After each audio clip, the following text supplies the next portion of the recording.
Karena mungkin ada yang ingin ditanyakan, silakan. Iya nih Pak Ustadz nih, jadi apa namanya, ini kan perempuan nih paling nggak suka yang namanya dihianatin nih sama pasangannya, apalagi suaminya gitu kan. Tapi ini sang suami nih atau laki-laki nih Waduh. suka banget kayak tidak komit sama komitmennya. Jadi akhirnya dia kayak bisa selingkuh sama perempuan, nggak bisa menjaga gitu hubungannya, dan akhirnya nggak langgeng gitu, nggak bisa menjadi keluarga yang sakinah mawaddah warahmah. Ini gimana nih Ustadz nih, laki-laki nih kenapa sih suka pandai bercinta? Apakah itu memang cuma hanya laki-laki yang seperti itu, Ustadz? Saya rasa setiap wanita suka dengan laki-laki yang pandai bercinta. Iya, tapi kalau berselingkuh nggak suka dong. Oke. Iya. Soal selingkuh itu nggak cuman cewek, Cowok. Enggak semua cowok. nggak maksudnya Yang nggak cuma diselingkuhin. istri ya. Iya, yang Oke. nggak suka. Suami Suami juga juga pasti nggak pasti. suka kalau diselingkuhin. Kenapa? Karena perselingkuhan itu pada prinsipnya adalah kalau kontrak itu putus di jalan namanya apa? One prestasi. One prestasi, ya. Ada one prestasi yang dilanggar, ada janji yang dilanggar, ada komitmen yang tidak ditepati. Tapi kadang-kadang ketika ada sesuatu yang terjadi, maka introspeksi itu bagian yang pertama harus dilakukan. Tidak ada asap kecuali pasti diawali dengan A. Api. A dong. A. Pilihannya apa? Enggak A. Tidak ada asap kalau tidak ada A. Oh iya, Kalau tidak ada A, jangan. berarti cuma sap ya. Bisa aja udah. Iya, bisa ya biar tinju. Iya, diludahin dulu. Iya. Harus ada api baru ada asap. Tidak ada api kalau tidak ada korek yang memicunya. Nah itu introspeksi penting. Kenapa suami saya selingkuh? Apa salah saya? Apa kekurangan saya? Mungkin jauh lebih bijaksana. Contoh. Perempuan itu pada prinsipnya dia dicipta dengan perasaan yang besar. Sehingga capek lelah dia merasa tidak menjadi beban. Dan tugas dia adalah menghibur suaminya yang sudah capek lelah di luar sana. Mencari nafkah, mencari duit. Yang mungkin hampir kegencet truk, ketabrak truk. Yang mungkin diomelin orang, yang mungkin bannya bocor, yang mungkin dia mengalami berbagai macam tekanan pada saat bekerja. Sampai di rumah, tiba-tiba tidak ada yang menghibur hatinya. Akhirnya, laki-laki ini mencari wanita penghibur lain. Ah, pembenaran itu. Bukan pembenaran, Itu ini pembenaran fakta. Itu yang disebut Fakta yang tertunda. bukan. Bukan. Sabab musabab. Oh, sabab Nah, Ya. ada sebabnya. Dia cari duit buat istrinya. Dikasih makan, dikasih minum, dikasih rumah, dikasih tempat tinggal, capek, lelah. Terus bagaimana untuk melepaskan rasa lelah itu kalau si istri di rumah tidak menghibur hati dan perasaannya? Jadi kemudian laki-laki ini mencari penghibur lain, sama-sama keluar duit. Yang di rumah dikasih duit, malah pidato, padahal bukan ustazah, pidato mulu. Ya. Sementara yang di luar sana dikasih duit juga, tapi penuh sanjungan dan rayuan. Dilayani lah. Dilayani lagi. ya. Ini fakta psikologis. Fakta psikologis. Ada psikologi yang tersakiti sebetulnya. Gue cari duit, gue capek, kok gue diperlakukan kayak gini sama istri gue.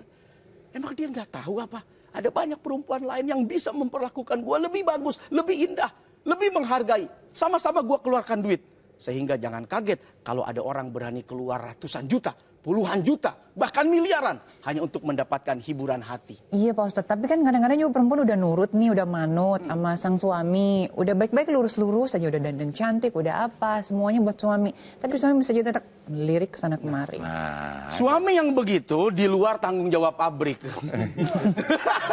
giliran laki-laki aja di luar tanggung jawab kita. Ya. Ya artinya berarti memang ujian buat istri punya suami yang gatal mata, ya gatal pandangan. Ya gimana caranya dari pandangan-pandangan yang membuat dia mengesankan, kita bisa ikut dan meniru. Supaya kita juga mengesankan di hatinya, di matanya. Karena qurratu ain, bagian dari doa yang sering kita baca. Ya, agar anak kita, istri kita, suami kita, keluarga kita, itu menjadi hiburan mata. Baik mata zahir maupun mata batin. Nah itu harus ya saling membenahi sih sebetulnya, tidak hanya si suami, si istri juga begitu. Iya, iya. Oke, ini ada pertanyaan dari Instagram dari Perut Buncit. Wah, Aduh, perasaan gua nggak pernah ngirim pesan. iya. Kok Ada di... akun gue dihack kayaknya nih ya. Assalamualaikum Ustadz. Saya mempunyai teman yang berselingkuh dengan temannya. Padahal saat itu karirnya sedang menanjak mungkin karena doa dari istrinya. Tapi yang terjadi dia lebih memilih selingkuhannya daripada istrinya dan sekarang karirnya hancur sehancur-hancurnya. Apakah ini yang dinamakan azab menyakiti perempuan, Ustadz? Ada azab karena menyakiti perempuan. Ya, kita diajarkan untuk gentle sebenarnya, penuh tanggung jawab. Kalau memang kita suka dan kita mau, ceritakan dan sampaikan saja. Itu jauh lebih nggak bakal dikasih. Iya. Gimana Ustadz ngomongnya? Waktu itu gimana sih Ustadz? Ya waktu itu saya sempat mau bicara tapi saya tunda. Karena nggak ada yang mau dibicarakan. Iya. Saya termasuk laki-laki yang dibilang takut ya tidak, dibilang sayang ya. Cuman memang kita bukan laki-laki yang takut sama istri. Tidak ada rumus laki-laki takut sama istri itu tidak. Cuman istri aja yang lebih berani. Nah itu masalahnya.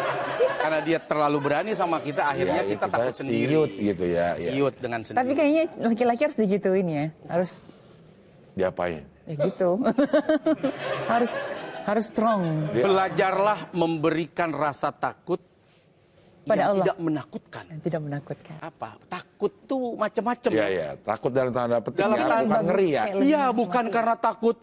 Serem banget gue ketemu dia. Tapi takut dengan melihat kebaikannya. Aduh nggak deh, gue takut. Mau nyari di mana lagi perempuan yang sebaik dia. Gue takut memulai untuk misalnya berselingkuh. Gue mau nyari perempuan yang mana lagi yang secare dia, yang seperhatian dia. Kayaknya enggak deh, gue tutup pintu deh untuk perempuan lain. Amin, coba laki-laki semuanya seperti itu. Saya seperti itu. Nah, ini sebetulnya yang saya sampaikan mungkin hanya dongeng. Enggak nih, kalau dibalikin ke Instagram yang tadi, udah selingkuh akhirnya nih, memilih itu akhirnya karirnya jadi hancur lagi. Apa itu azab benar, Ustaz? Kemudian kita nggak tahu perasaan istri nih, udah Anda sakit hatinya tembus sampai ke langit. Karena doanya mustajab memang. Doa istri itu sangat mustajab. Karenanya kalau ada sesuatu yang terjadi, jangan buru-buru mendoakan keburukan. Dan itu dilarang memang oleh Nabi. Jangan pernah kita berangan-angan, mengimpi-impikan, apalagi mendoakan yang buruk kepada suami, istri, anak, bahkan harta. Itu jangan pernah ada rasa, kalau sampai selingkuh, gue doain susah. Terus kalau benar-benar dia selingkuh, susah bener. Yang susah, ya suaminya, ya anaknya, ya istrinya. Yang tadinya masih bisa akur, mungkin ketutup dengan harta, benar-benar bubar karena hartanya udah nggak ada. Akibat apa? Angan-angan yang buruk, yang jelek karena kepedihan hati yang mungkin sulit dihindari.